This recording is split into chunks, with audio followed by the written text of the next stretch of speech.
In the taped workshop which follows, coach to elite traders Charles Faulkner will explain the key ingredients for the successful futures trader.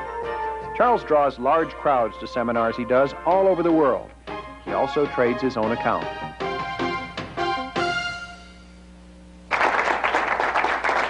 Thank you. Thank you. Some of you may know my work from The New Market Wizards, Jack Schwager's best-selling book.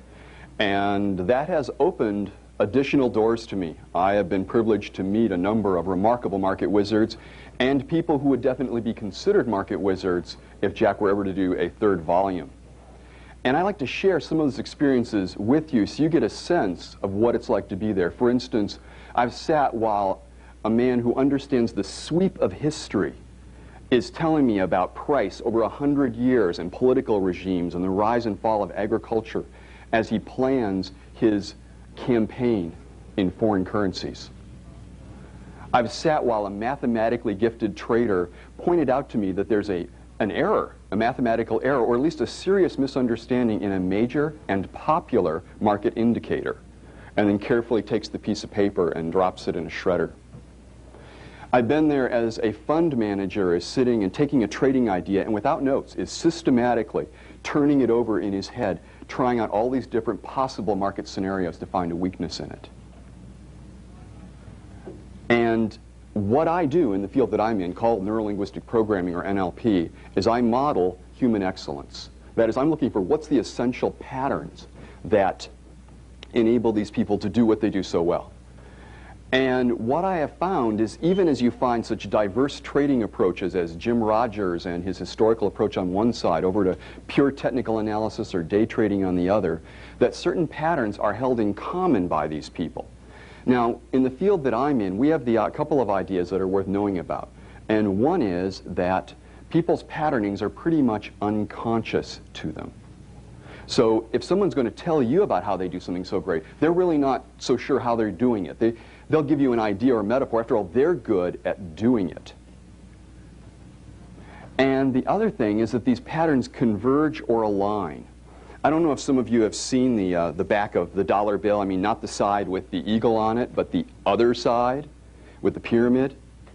And if you look at it as a pyramid that goes up, and at the top there's this eye. In my experience is that the market wizards are like this top that's detached from the rest of the pyramid. And what they do is there's measurably something different. And so I began to look at that in terms of decision making. Now the other areas, the 5 elements of trading that I've covered in Jack's book, have to do with your market indicator. You're looking at screens, or you're getting data, or you're looking at charts. You're somehow making sense of the markets. Another significant thing is the emotions, how you handle your emotions in the changing market situations. Another is what do you believe, what limitations you might have in terms of how much money you're allowed or how much success. And another is the sense of what holds this together, the mindset of the trader. Today we're going to concentrate on another aspect, which is the trading strategy. That is, what is the person doing in their head when they look at those market indicators?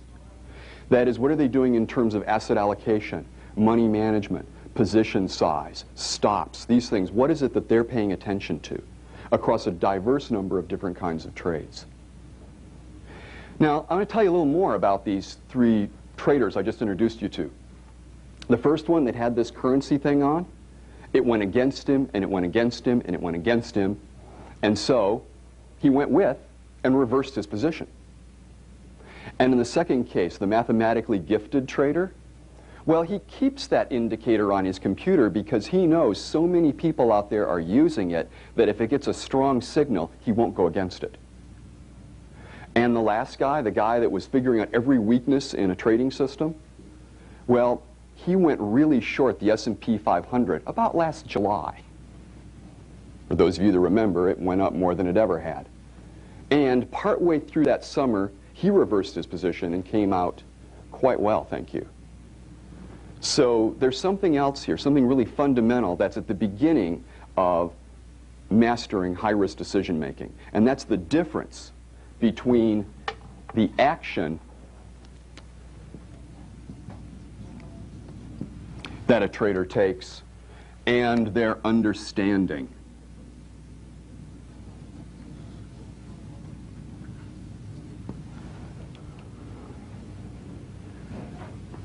Miss Raschke, the wonderful trader, pointed this out the other night to a number of us when she said, I have all these theories about the markets. I love to theorize about the markets. It's my favorite thing to do. But it has almost nothing to do with my trading. Now, it's a little different for the people that I've looked at. But they have understandings about the markets, but they know that they're just models. They're just made up. And when the markets don't go that way, they go the other way. They're not attached to their models. They're attached to their actions as a trader. It's better to trade than to explain. And they're very clear about that. So they hold those models lightly, ready to drop them at the first indication. They know they're only approximations. Or as Raschke has said, we're trying to reach perfection, but we know we'll never get there. So we begin by separating these things out. Now, the question becomes here, what are we doing when we're mastering high-risk decision-making? I ask that to you as something for you to think about. What are we doing? Well, we're trying to handle risk.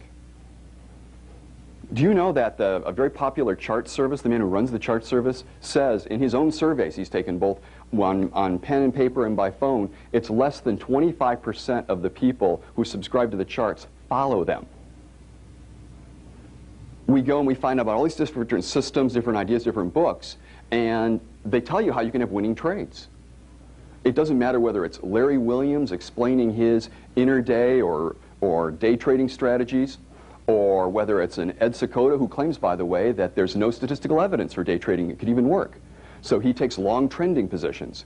To Jim Rogers, in his new book, who's telling us to buy land in western Turkey. Of course, the question is, how many of us are going to do any of those things, much less follow a system of our own? So when people talk about, the mental side of trading and, well, it's not that important, I've got my charts, I immediately am wondering, well, are you following your charts? What you're wanting to do if you're mastering high-risk decision-making is minimize risk. Now, I'll emphasize that again because people are not in trading just to minimize risk. People get into trading for all kinds of reasons, whether it's for the money or the prestige or the power, whatever's attached to it. In fact, there's some people that say that you're always getting what you want from the markets, particularly Ed Seykota. The idea that if people are losing, they want to lose. Now, people don't like this idea at all. But let's look at it a different way. Let's look at it through the eyes of Larry Hite. When Larry they said, do you have any war stories, Larry? Tell us what happened, tell about this trade and that trade. And Larry goes, I don't trade for drama. I trade to make money. All the trades I make are the same. Think about that a moment. Now, are they really the same? Well, having met these gentlemen and ladies, no, they're not. But what they're endeavoring to do is to minimize it, to make the trades as much the same. Think about this. If you were making decisions, which a number of us do every day, whether it's ordering breakfast at a restaurant or whether it's buying something at a store, picking up our kids something with the groceries, imagine if every decision you made was like, oh, God, I'm making the decision. It's really important. And you're doing this, and you're getting all upset about this decision. I mean, does that make it a better decision?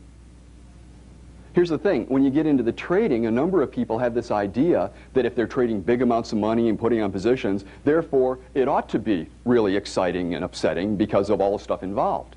But the people who do it really well are minimizing risk. For them, it's pretty much the same thing. Now, understand, sometimes there's also confusion about this in terms of cutting losses. The neophyte trader, when he hears cut your losses, will try to cut them to zero.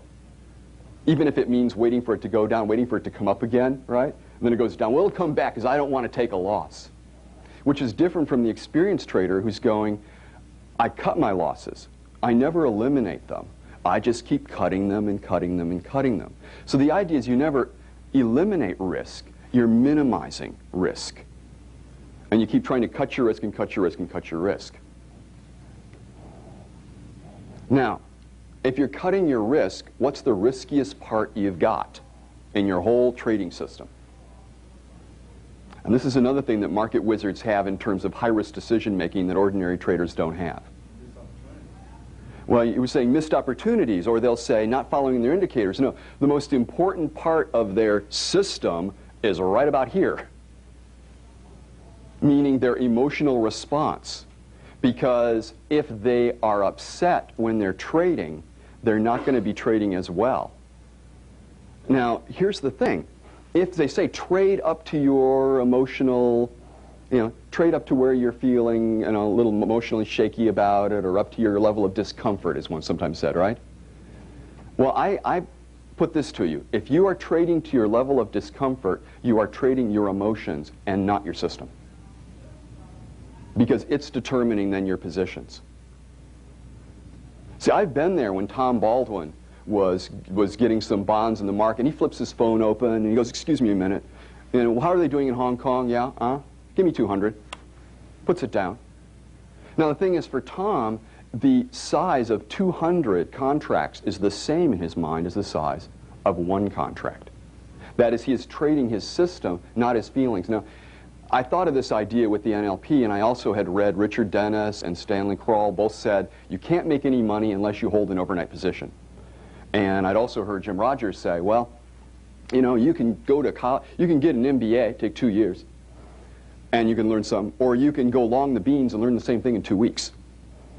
Well, I'm being a contrarian. I went short the beans, and it went down. I went long, I went up. And, well, the thing was I lost money immediately. It was like I put it on, and it just began to change.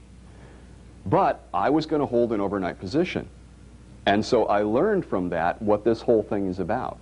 Manage your emotions is another set of skills different than today. It's also something that's easily attained through NLP. The point is that once you have where you just can look at it and do it, then it becomes a question of, well, what is it that you're doing in terms of high-risk decision-making?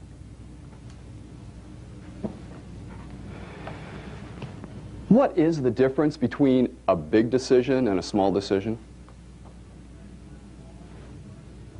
And think of one for yourself. What's one that you've got? What's the difference between an ordinary kind of thing? You went and you picked up milk, or you did this or that, and then you went and you bought something, a watch, a car, whatever's a big decision for you.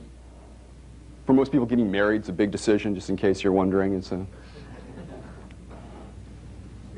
Well, here's what, again, think about it in your mind, because here's where NLP, it's this neuro-linguistic, we're going inside the mind and saying, well, what is the difference linguistically? That is with the words, with the language.